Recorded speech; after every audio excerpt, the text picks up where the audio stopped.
اسلام کیا ہے؟ قرآن و حدیث کی روشنی میں اللہ تعالیٰ کی عبادتیں کرنا صرف رسمی عبادت کرنا نہیں ہے کہ ایک مسلمان کی ذمہ داری صرف یہی نہیں ہے کہ وہ اللہ تعالیٰ کی عبادتیں کرے، یہ پورے اسلام کا خلاصہ ہے۔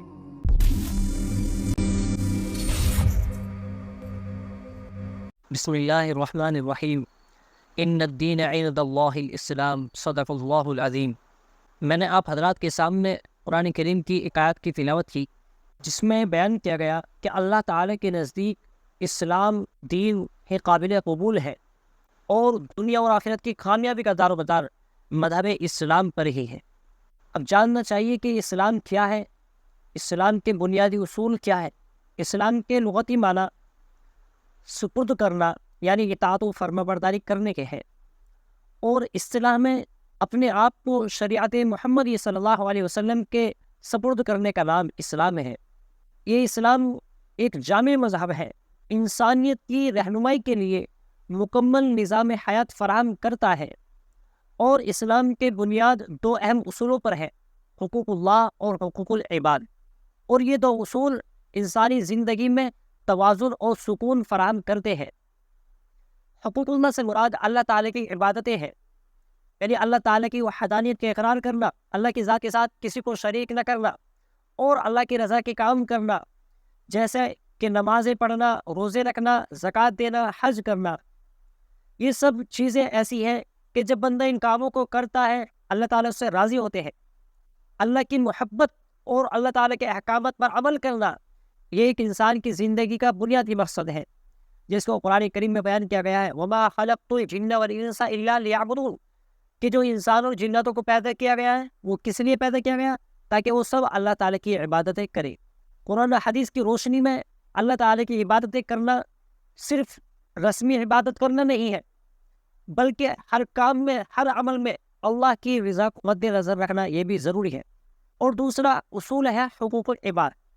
حقوق العباد سے مراد ہے بندوں کے ساتھ اچھے سلوک کرنا، ان کے ساتھ رحم کا معاملہ کرنا، ہمدردی کا معاملہ کرنا، اور ان کی مدد کرنا اور ان کا خیال رکھنا۔ یہ اسلام کا دوسرا بنیادی اصول ہے، حقوق العباد۔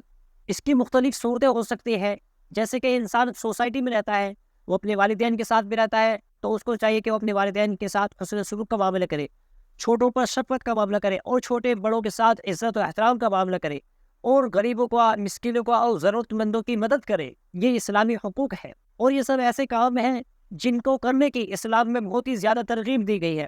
رسول اللہ صلی اللہ علیہ وسلم نے ارشاد فرمایا کہ تم میں سے بہترین وہ شخص ہے جو اپنے اہل و عیال کے لیے بہترین ہو۔ اسی طرح ایک روایت میں آتا ہے کہ مسلمان تو وہ ہے کہ جس کی زبان اور ہاتھ سے دوسرے مسلمان محفوظ رہے۔ ان سب باتوں سے ہمیں اشارہ ملتا ہے کہ ایک مسلمان کی ذمہ داری صرف یہی نہیں ہے کہ وہ اللہ تعالیٰ کی عبادتیں کرے، بلکہ ایک مسلمان کی ذمہ داری یہ بھی ہے کہ وہ اللہ تعالیٰ کی عبادت کے ساتھ ساتھ دوسرے لوگوں کا بھی حقوق کا خیال رکھے۔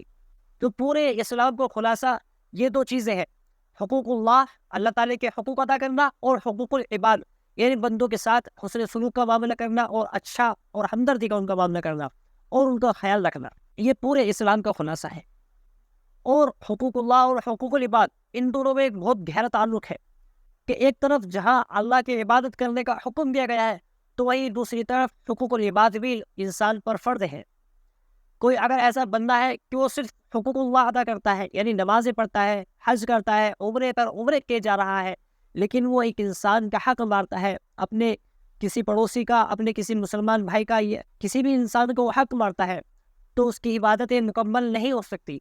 اسی طرح ایک شخص ہے کہ جو خدمتیں تو خوب کرتا ہے لیکن وہ اللہ تعالیٰ کا حق مارتا ہے، تو یہ انسانی زندگی کا جو بنیادی مقصد ہے یہ اس کے خلاف ہے۔